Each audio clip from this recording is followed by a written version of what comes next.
Hey, welcome back to Wildwoods Homestead. If you're new here, my name is Vance. Today I'm going to be digging up some Arborvitae green giants. Sorry, that's hard to say sometimes. Anyway, Arborvitae green giants. Today we're going to be potting some of them up. I think I have maybe 50 in this bed. I've already dug up probably 100 so far this spring. But we'll be getting these ready for our plant sale. They'll just be in 1-gallon pots this year, but yeah, let's go over there and start digging some trees up. Okay, hey, so I'm standing in one of my green giant beds. Like I said, I put this in last year, May of 2024. It was kind of the last second thing.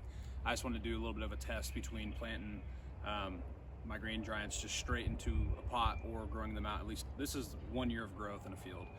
So they're not too big. There's some, they're probably average of 8 to 18 inches on these. But I also got a new shovel today, so I figured, hey, let's go out here and dig up some trees. So yeah, we'll start with this one over here, and I'll show you the root system on them, and yeah, let's get to work.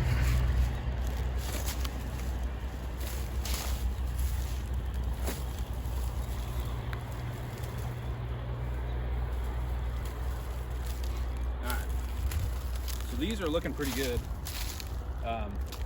Compared to the ones I did last year that I planted all in pots, I'd say these got a significant more amount of growth being in the ground. Obviously, they got a lot more room for the roots to grow. So yeah, we'll keep digging on these, and we'll show you how we pot them up and some other reasons why you might want these for your windbreak in your yard, or a privacy hedge, or you know, if you just like really beautiful evergreen type trees, these might be for you.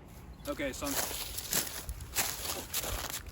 all right, so for time's sake, and you guys probably don't want to watch me dig trees for 20 minutes, I'll just dig a few of these up, and we'll go up there and we can start potting them up, and I can show you how we pot them up for selling, and what type of fertilizer we use, and just some of the other growth from what you'll see when you actually have plants in the field.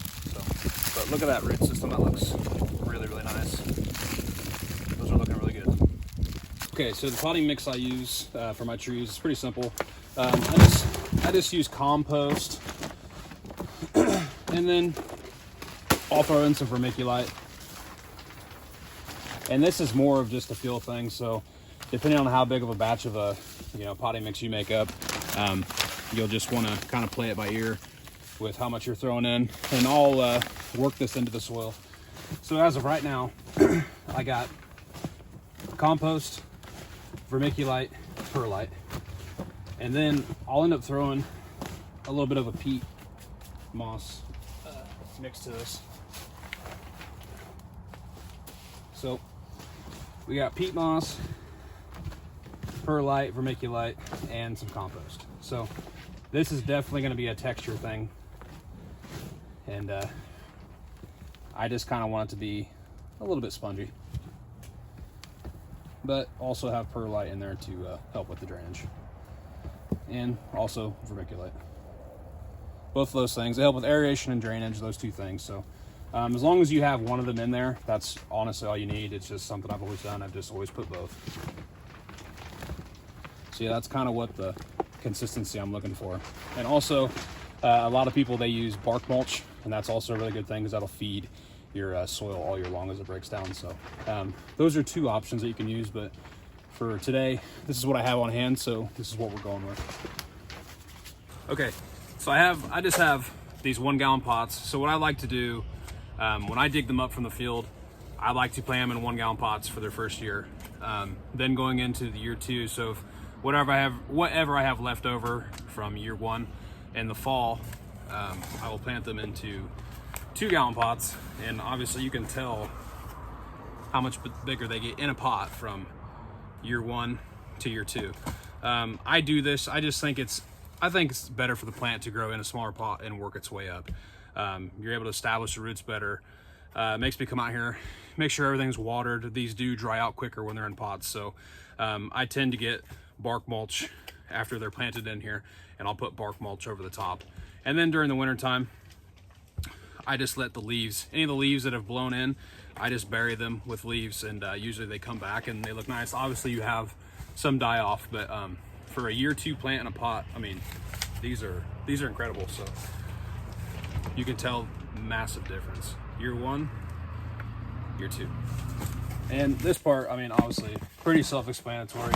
What I'll do, I fill this, I don't know, 3/4, well, it just depends on the size of my tree, because I like to plant them just over this little crown here. So like that.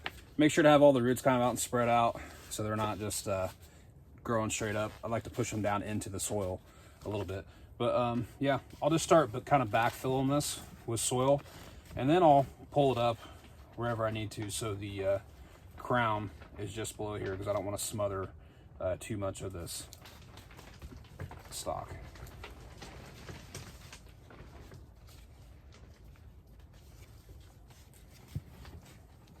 Just make sure it's loose but compact enough where it's not going to move around. So yep, about like this right here. And there's your 1 gallon Arborvitae. So with these potted up plants, what I like to use, a 5-on-1. I'm using Alaskan fish fertilizer. With something of this size that's in a container, 1 gallon container, even the 2 gallon containers, I'll do 1 tablespoon of this per gallon of water. I just usually mix that up in a either a milk jug and shake it up, or I have just a dedicated 1 gallon sprayer just for this stuff, because this stuff does smell. So I would do this on a day that you know it's going to be somewhat of a dry day, because if you just put it in, this being liquid, it's just going to wash itself right out. So at least give it some time to set up in there. And also, this will attract some wildlife and your cats. So do this probably first thing in the morning, so you can kind of watch over it, and then maybe by the end of the night kind of dilute it a little bit with some water, because it does attract them. It does stink. But we'll go out back and I will show you the difference between a 2-year-old field grown and a 3-year-old field grown, because you've already seen these are the 1-year-old field grown, and the 2 gallons that you saw earlier, those were also 1 year field grown, and they were grown in pots for an entire year. So this year's year 2 for those. But yeah, we'll show you those back there, and make sure you get some of this when you plant your trees. Another thing with this fish fertilizer, this is organic, so it will not burn up your plants. But I would recommend, I wouldn't just dump this on there every week. I would probably do this, every 2 to 3 weeks during the growing season, if you really want them to grow. They will grow, naturally on their own. Green giants they're gonna thrive pretty much wherever you put them, as long as they have, some soil that they can get in, their roots can work in, it's not too saturated, they're gonna be all right. But this stuff right here is really gonna help take them off, and I'm talking 3 to 5 feet a year after year 2 in the ground. So a year 2 field grown Arborvitae green giant, you can tell a massive difference just from 1 year growing in the field to year 2. If this plant would have been put in here, this is how much growth it would have put on. I mean, you can tell how robust this guy is compared to this guy in the 2-year pot, 2 year in the field. And then just kind of panning out a little bit from year 1, year 2 pot grown, and year 2 field grown. This is 3 seasons right here. And I would say to about right here, we're talking 72 to 74 inches tall, and that's just 3 seasons. This June will be 3 seasons in the ground on these right here. So yeah, if you're looking for a good windbreak material, I would definitely highly recommend this, especially if you're wanting a privacy hedge, or something just that you like to look at and something that's fast growing. But if you are looking these up, I think the scientific name is Thuja placata. So yeah, if you have any questions, just send us a comment. And yeah, these are looking awesome, and I can't wait to see how much they grow this season. Here's also one more example. This one was the field grown, and from a cutting, this one on the right here was strictly grown in a pot. So you can tell just the difference you get from field grown to pot grown.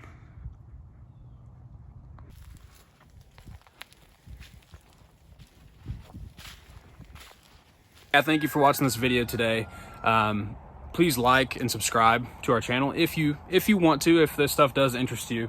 It does help us get our videos out there, and you know, we just want to share some of the knowledge that we have. We don't know everything, obviously, but these are things that are going to help you in your backyard, or if you have a massive property and you want to plant a bunch of windbreak material. A lot of this is you can order these, or you can do cuttings.